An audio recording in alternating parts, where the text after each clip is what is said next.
Si aujourd'hui vous avez des problèmes de couple, si vous avez l'impression d'être impuissant face au fait que ça se passe mal, si vous avez l'impression que vous êtes en train de vous séparer avec le temps et que vous pouvez rien y faire, que vous êtes comme un spectateur et que vous avez rien, tout ce que vous faites, tout ce que vous donnez ne fonctionne pas et vous vous dirigez droit dans le mur, regardez bien cette vidéo. Je vais vous donner dedans 7 techniques pour résoudre n'importe quel type de problème de couple.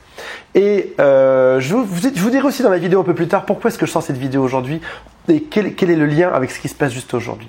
Alors, avant de vous donner mes 7 solutions, mes 7 conseils pour résoudre n'importe quel type de problème de couple, j'aimerais juste qu'on revienne un peu sur le pourquoi ça s'est passé comme ça. Au tout début, quand on sort ensemble, tout est beau, tout est rose, tout se passe bien. Je ne sais pas si vous vous souvenez, vous allez vous donner rendez-vous dans un bar ou dans un restaurant, vous vous tenez la main, vous vous embrassez, vous avez l'impression que chaque seconde de votre vie, vous avez envie de toucher l'autre, de lui faire un bisou. Et puis même quand vous allez au restaurant, vous avez le cœur qui se serre un peu au début. Vous êtes tellement content de rencontrer la personne que vous aimez le plus au monde. Et vous êtes même stressé, vous vous dites « Oh là là, j'espère qu'on va pouvoir se revoir le plus vite possible. » Vous vous envoyez des petits messages et tout se passe pour le mieux. C'est comme un rêve. Et puis malheureusement, des choses viennent se rajouter à ça avec le temps. Et c'est normal. Je vais vous donner une très mauvaise métaphore, mais c'est un peu comme un lave-linge ou un lave-vaisselle dans lequel si on fait rien, il y a du tartre qui se met. Ce tartre, c'est quoi? Ça va être par exemple la routine. Le fait qu'au bout d'un moment, on connaît l'autre par cœur, on n'est plus jamais surpris. Mais il y a d'autres choses. Il y a aussi le fait que parfois, on a des projets qui sont différents ou qui changent avec le temps. Au tout début, on pensait pareil et puis finalement, on a chacun fait notre route, on a chacun fait notre chemin, on pense un peu différemment et ça vient changer derrière. Il y a aussi le laisser aller. Eh ben oui, au début, on était toujours tout beau, tout propre, on se mettait sur notre 31 pour venir voir l'autre. Et puis avec le temps, on a pris un peu moins soin de nous, on est un peu moins allé chez le coiffeur, on s'est un peu moins fait beau. Et puis le laisser aller, c'est pas que physique, c'est aussi dans les attentions. On fait moins attention à l'autre. Le soir, quand on rentre à la maison, on se pose sur le canapé, ou on joue sur notre téléphone, ou on est sur Instagram en train de faire des choses, plutôt que de s'occuper de l'autre. Et puis toutes ces choses, parfois, c'est aussi des petites disputes ou des incompatibilités d'humeur. Il y a des choses sur lesquelles, on a différentes idées sur la vie ou sur ce qu'on devrait faire, aussi ce qui devrait être fait ou pas, puis l'autre pense différemment. Et ce sont toutes ces choses qui font que, au bout d'un moment, il y a une espèce de fossé qui se crée, une espèce de truc qui devient de plus en plus gros. On était soudés et serrés et on devient comme deux inconnus. Et le truc, c'est que on a souvent envie de réparer ça et du coup on va se motiver pendant un jour ou deux, on va aller faire un petit cadeau à l'autre, on va faire attention. Et puis malheureusement, comme l'autre ne répond pas favorablement, comme le truc est trop ancré, c'est trop compliqué, ça part trop mal, l'autre ne prend même pas ça en compte. Et du coup, on se démotive et on laisse tomber. Et ça a été le cas d'un de mes meilleurs amis. Ils étaient en couple depuis très longtemps, ils ont des enfants ensemble et ils se sont séparés pour ce genre de choses juste parce qu'ils se comprenaient plus. Et c'est marrant parce qu'ils se sont retrouvés après, au bout de quelques années, et ils ont compris qu'ils s'étaient quittés pour une bêtise. Parce que des fois aussi, se quitter, c'est ça. Et oui, si on fait rien, mes amis, dans ces cas-là, si quand tout va mal, quand tout ce bourbier arrive et vient sans enliser le couple, si on fait rien, qu'est-ce qui se passe derrière? Ça va être la séparation. Déjà, vous allez perdre la personne que vous aimez le plus au monde. En plus, il y a peut-être des enfants ou les familles, etc. ou la maison, j'en sais rien. Enfin, en tout cas, tout un tas de choses que vous partagez et que vous allez devoir séparer. Et puis, le pire, c'est que c'est peut-être surtout pour des bêtises ou pour des mécompréhensions. Parce qu'en ce moment, vous ne vous comprenez plus. C'est peut-être juste ça le problème aujourd'hui. Ce serait dommage de se quitter, ce serait dommage d'avoir l'impression d'aller dans un mur, de rien pouvoir faire alors que c'est peut-être juste pour une bêtise, c'est peut-être juste pour un des 7 points qu'on va voir ensemble dans cette vidéo aujourd'hui. Déjà, je tiens à vous féliciter avant de vous donner ces 7 points. Le plus tôt on se renseigne, le plus on se renseigne et plus on a de chances d'éviter ça. Aucune situation n'est inévitable, donc ça veut dire que vous avez toutes vos chances aujourd'hui de faire ça. Mon tout premier conseil, c'est de faire ce qui s'appelle une introspection. Ça veut dire de réfléchir. Vous savez, on a souvent tendance à réagir à chaud du tac au tac. Votre copain, votre femme, votre petit ami vous dit quelque chose et vous réagissez directement, vous vous énervez directement. Là, l'idée, au contraire, c'est de faire un pas en arrière. Quand quelque chose se passe mal, c'est de réfléchir. et de se demander pourquoi est-ce que ça se passe mal dans ces cas-là. Une introspection, ça peut prendre plein de formats différents et je vous laisse décider. Ça peut être tout simplement de noter sur un petit cahier s'il y a des jours ou des heures auxquels les problèmes reviennent toujours. Notez s'il y a des sujets qui reviennent toujours. Est-ce que c'est toujours quand on parle des parents, des enfants, de l'éducation, du budget, de la voiture, des vacances, etc. Ça peut être de noter s'il y a un rapport par rapport à votre vie quotidienne. C'est à vous de jouer à l'inspecteur Colombo et d'aller noter sur une feuille tout ce qui pourrait faire que ces problèmes arrivent. Et grâce à ça, vous aurez plus d'informations. Et peut-être qu'aujourd'hui, votre copain ou votre conjoint ne vous dit pas tout. Et peut-être qu'il y a des situations qui le mettent mal à l'aise. Peut-être, je vous donne un cas tout bête, une femme est tracassée parce que à l'école de ses enfants, il se passe quelque chose, elle n'ose pas en parler, elle n'ose pas le dire au mari, et dans ce cas-là, elle sera toujours énervée. Le mari pense que ça vient de lui, alors qu'en fait non, ça vient d'un élément qui est extérieur.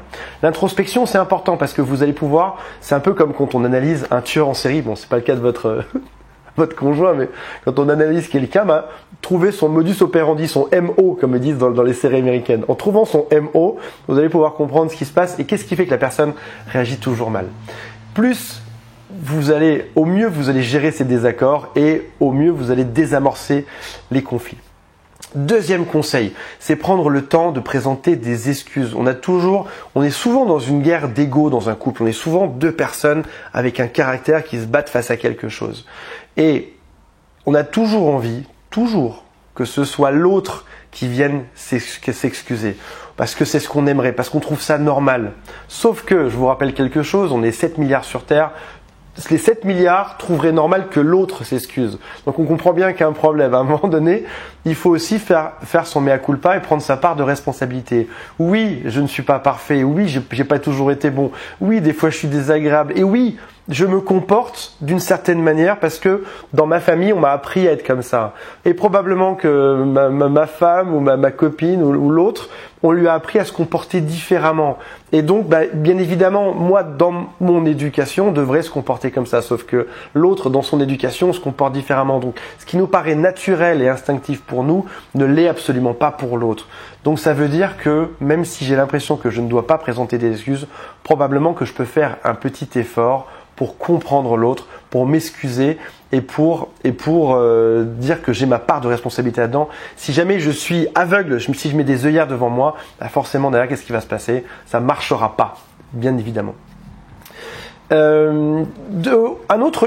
Troisième point qu'on va voir ensemble aujourd'hui, c'est de changer la routine et notamment avec la règle du 2-2-2. Alors j'ai parlé tout à l'heure du tartre dans les lave-vaisselle ou les lave-linges. Et la routine, c'est pareil. C'est le truc qui vient encrasser le truc. Et malheureusement, on a tendance au bout d'un moment à toujours faire les mêmes positions intimes quand on est ensemble, à toujours faire le même restaurant, à toujours faire les mêmes choses, les mêmes sorties, les mêmes balades. La règle du 2-2-2, elle consiste à faire la chose suivante. Toutes les 2 semaines, vous faites une sortie ensemble, à 2, en couple, une sortie qui est différente des autres. Allez voir une pièce de théâtre, allez se balader, allez voir d'autres amis que vous n'aurez pas vus d'habitude, etc. Tous les 2 mois, après ça, vous allez vous trouver un moment où vous allez passer non pas une soirée ensemble, mais vous allez passer une semaine ensemble.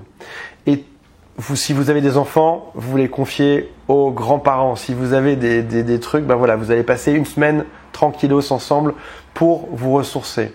Et tous les 2 ans, vous passez un grand moment ensemble. Ça peut être par exemple de partir 1 mois quelque part ou alors de créer un projet ensemble, un projet qui est différent de ce que vous faites. J'ai des amis en ce moment qui veulent créer un camping.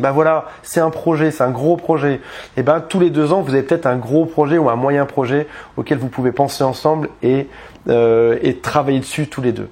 Donc la routine, c'est malheureusement un des plus gros problèmes de couple et c'est ce qui mène les couples à leur perte et c'est ce qui fait que vous n'avez pas aujourd'hui le truc du début. On dit souvent l'herbe est plus verte chez le voisin.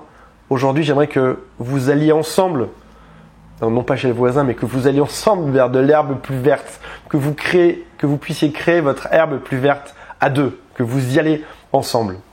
Donc Voilà, troisième conseil, c'est de bouleverser la routine. Quatrième conseil, c'est de développer la communication dans votre couple.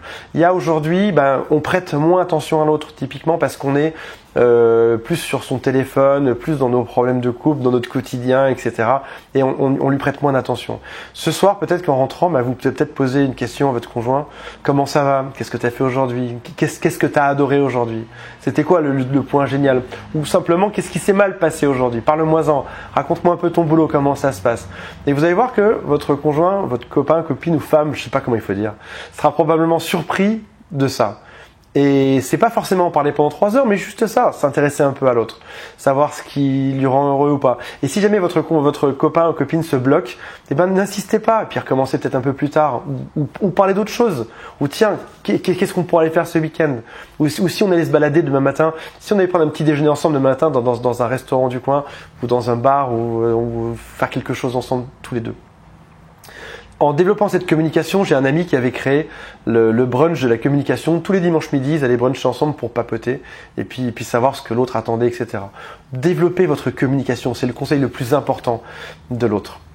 Le 5e point, c'est de comprendre que le couple évolue. Vous vous êtes connu à un certain âge, à un certain moment de votre vie, dans certaines conditions. Le couple évolue. Vous devez accepter que ce n'est plus comme avant, c'est différent. Mais vous devez aussi tout faire pour que cette évolution aille vers quelque chose de mieux. Vous savez, il est assez facile de se retrouver seul. C'est bizarre ce que je vais vous dire, mais il est assez facile de se retrouver seul dans son couple, malheureusement. De se sentir tout seul. On a évolué vers quelque chose, et puis voilà, au final, l'un des deux rapporte l'argent, l'autre des deux s'occupe des enfants, ou l'un des deux s'occupe des voyages, l'autre des deux s'occupe des amis, puis ou du bricolage, et puis on est chacun dans notre rôle et on se parle plus. Acceptez qu'à un moment donné, le couple évolue et il y a peut-être des phases. Il y a peut-être une phase pendant laquelle vous vous retrouverez un petit peu moins parce que ce sera un petit peu différent, mais ça va revenir après. Une mauvaise phase, c'est pas grave. Le problème, c'est si cette phase-là dure trop longtemps, qu'il y a trop longtemps un problème.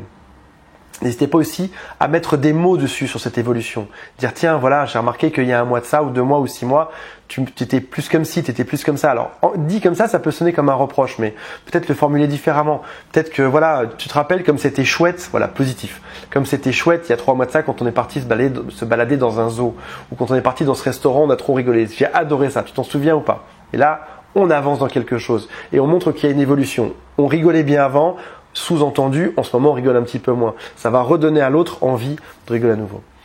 Numéro 6, surprendre l'autre au lit. Depuis quand vous n'avez pas surpris votre conjoint au lit? Depuis quand vous portez les mêmes sous-vêtements, le même slip, toujours les 2 mêmes positions, la position pour elle, la position pour lui? Depuis quand vous n'avez pas changé ça en essayant autre chose? Oui, mais on va me dire oui, mais j'ai plus d'idées, je sais pas quoi essayer, etc. Soyez inventif, allez acheter un bouquin à la Fnac pour ça ou sur Amazon, allez voir sur un blog de quoi ils parlent ou qu'est-ce qu'ils vont vous conseiller. Essayez un truc, c'est pas changer tout du tout pour le tout du jour au lendemain. Essayez un nouveau truc de temps en temps et pour voir si ça surprend l'autre ou si ça marche, s'il se passe quelque chose. 7e conseil, essayez, si ça vous dit, la thérapie de couple. Alors oui, on va me dire oui, mais non, on peut pas avoir un psy, c'est compliqué, moi ça me fait peur, on n'est pas des fous, etc. Les thérapeutes de couple, c'est leur job de parler de ça. Et puis ça peut aussi être vécu comme une nouvelle expérience. Ça coûte rien. Vous pouvez prendre rendez-vous, vous laissez guider, vous allez simplement voir dans les pages jaunes ou sur Google, vous tapez thérapeute de couple, vous allez voir ce qui se passe, vous allez en papoter. Les gens ont peur souvent que ça ancre un problème, que ça le mette dans le marbre. Et que du coup, si on dit le mot problème, il y a un problème. C'est encore pire, je vais vous dire quelque chose, c'est encore pire de masquer un problème en espérant qu'il parte, plutôt que d'arriver à mettre des mots dessus. Pensez à ça, c'est pire d'ignorer un problème que de regarder en face et de mettre des mots dessus. Mettez des mots sur vos problèmes, avancez et au final vous allez voir que tout le monde a des problèmes de couple. Je vais vous raconter une petite histoire maintenant qu'on arrive à la fin de la vidéo que une bonne partie des gens ont abandonné ou se sont dit c'est bon, j'ai compris les 7 conseils. J'avais 2 voisins qui étaient adorables au passage et qui étaient psy tous les deux. Couple de psy. On en pense qu'on veut, j'ai rien dit. Et pour moi, c'était le couple parfait, toujours heureux, avec 3 filles, toujours super heureux, toujours super aimable, tout se passait bien. Et à chaque fois qu'on allait chez eux, c'était un régal. Et je me disais, mais c'est pas possible que nous, on se traîne nos problèmes de couple, c'était il y a quelques années. Et que eux soient aussi heureux, que ça se passe aussi bien. Et un jour, je descends les poubelles et j'entends la femme jeter des casseroles et des des bouteilles partout, en train de l'insulter comme n'importe quoi. Je m'inquiète, je sonne et elle m'ouvre, elle fait « Oui Antoine, comment ça va ?» Je dis « Ça va, y a pas de souci ?» Elle fait « Un souci Non, y a pas de souci. Non, t'inquiète pas. À bientôt, salut, bye !» Et ils ont refermé. Et même eux, qui en apparence avaient l'air d'être super heureux, avaient ce genre de soucis. Donc voilà, tout le monde a des problèmes de couple. La différence entre quelqu'un qui se sépare et quelqu'un qui ne se sépare pas, c'est ceux qui vont faire attention à leurs problèmes de couple et qui vont les résoudre. Ceux qui se séparent, c'est ceux qui n'ont pas réussi. Je compte sur vous, je vous embrasse et je vous dis à bientôt pour une prochaine vidéo. Salut, bye.